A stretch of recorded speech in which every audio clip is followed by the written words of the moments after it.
The Oregon Shakespeare Festival is less than 1 week away from opening its 2023 season.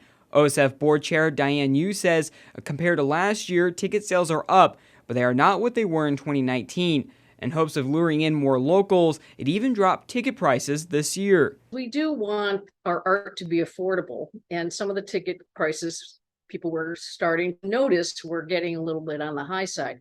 It's hard to know exactly where you should price something in a dynamic market. Yu says 85% of the people who buy a ticket are not local. Before the pandemic, the Ashland Chamber of Commerce says its numbers show 1/3 of the 350,000 people who visited the city went to an OSF event, but visitor numbers since have plummeted. Now an estimated 200 to 250,000 people visited Ashland each of the last 2 years, according to the chamber. Yu says OSF went from a 50-50 split in ticket revenue and contributions through donations for funding to just 20% of the revenue coming from ticket sales.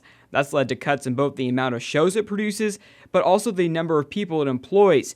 She doesn't see that split changing anytime soon. It's hard for me right now to imagine in the very near future we would be offering as many as 10 or 11 plays. I do think that would require a much larger influx of money now in order to do it. Artistic director Nataki Garrett told us last fall that some in the community have objected to OSF's more inclusive and modern programming in her tenure.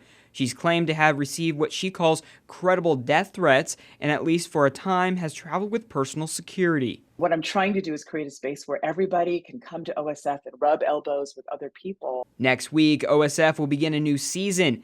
In are modern hits like Rent and also return to the classics. Romeo and Juliet, which I'm directing, and it'll be my very first Shakespeare. It was Romeo and Juliet introduced me to dramatic literature and to Shakespeare, so I'm really excited to invite our longtime audiences and new audiences and young people to see